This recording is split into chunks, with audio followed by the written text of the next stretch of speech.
So Ian, I've noticed on some of the lakes that spodding's been banned. What other techniques can I use to get my baits accurately out in place?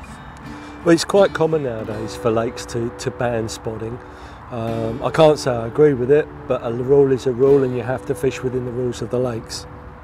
One of the techniques that I've been using recently is to utilise my existing terminal tackle to help me mask the fact that I'm actually spodding.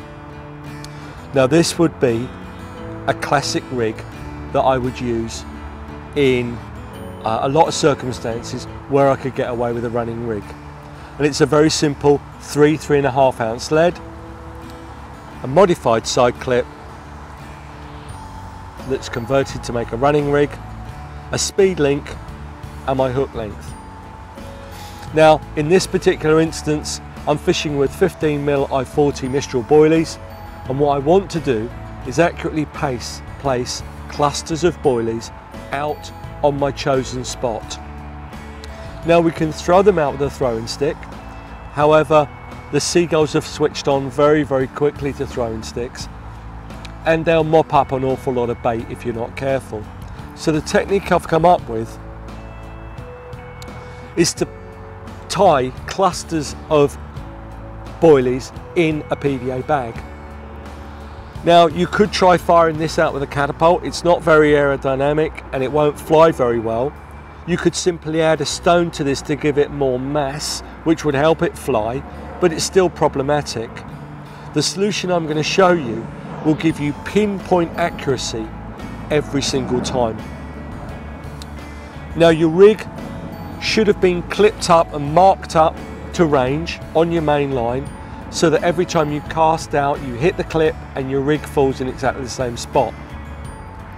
We utilise that clipping system to give us accuracy, and what we do is we simply disconnect our rig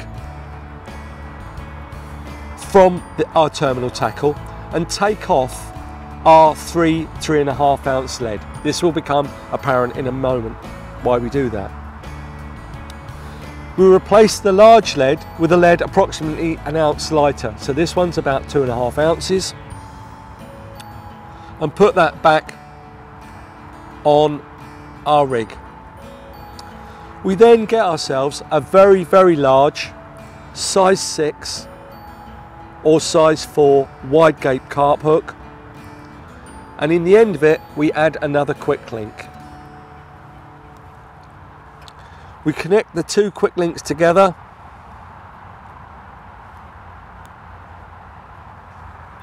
like so, and our terminal tackle now looks like that. With the large hook we can now quite simply gaff a large portion of the PVA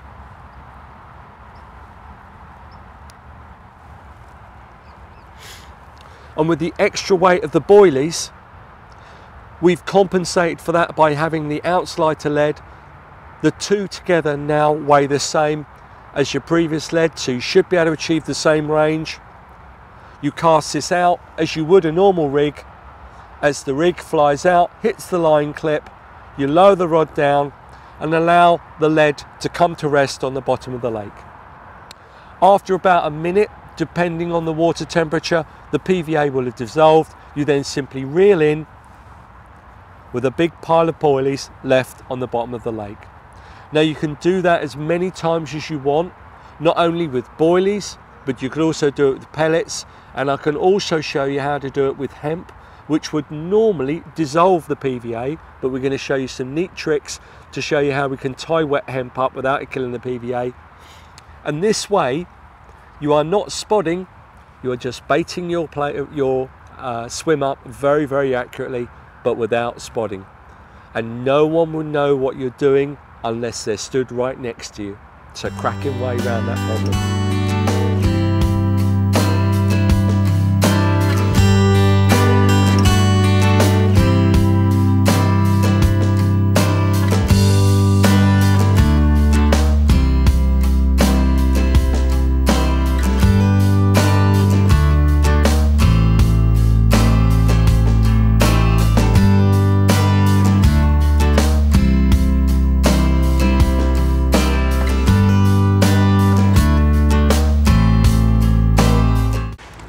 hemp is very often used in spod mixes, and as you can see from the amount of juices dropping off the back of my fingers, hemp is full of liquid.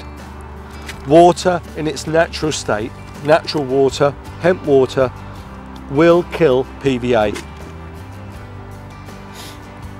However, the PVA is what we're going to need to be using to get some of this hemp out into the lake. Now there's a very simple way to fix this PVA, hemp, so that it doesn't attack the PVA. And all we need to do is add to it simple table salt. Now the salt, for some unknown reason, changes the way the hemp reacts with the PVA to the point where the PVA no longer gets dissolved by the hemp. And what you have to do is add quite a quantity of salt to the hemp. You can still see that it's quite slushy still. The salt hasn't dried the hemp in any way, shape or form. It's just added a whole lot of salt to it. If we introduce the hemp and salt into our PVA tube, use the pushing stick to push it out, and at this point normally the PVA starts giving up the fight and starts melting. The bag is still holding up quite nicely. Second knot in there. Now this is very heavy, a lot heavier than the boilies that you just saw on the boilie rig. So this can be fired with a catapult, and as you can see we've had it tied now for the best part of a minute, and there's no sign whatsoever of that bag dissolving. The only thing that will dissolve that bag now is when we introduce it to lake water. That will dissolve the salt away from the hemp and make this bag dissolve, and it will explode like a normal PVA bag does. Don't worry about the high quantity of salt in there. Because of the way the lake water mixes with the salt, that will dissolve quite quickly, and the carp will very quickly respond to this. This is a really neat alternative to PVA bags of pellets. Or if you want to put a mini bed of bait down, just like we showed you early on with the large carp hook on the end of our rig, this is another way of introducing bait into our swim discreetly and quietly without spotting. A neat little trick. So the first ground bait I'd like to show you, which is a low cost ground bait, is Vitamin. This is Vitamin dog food. It's called a muesli.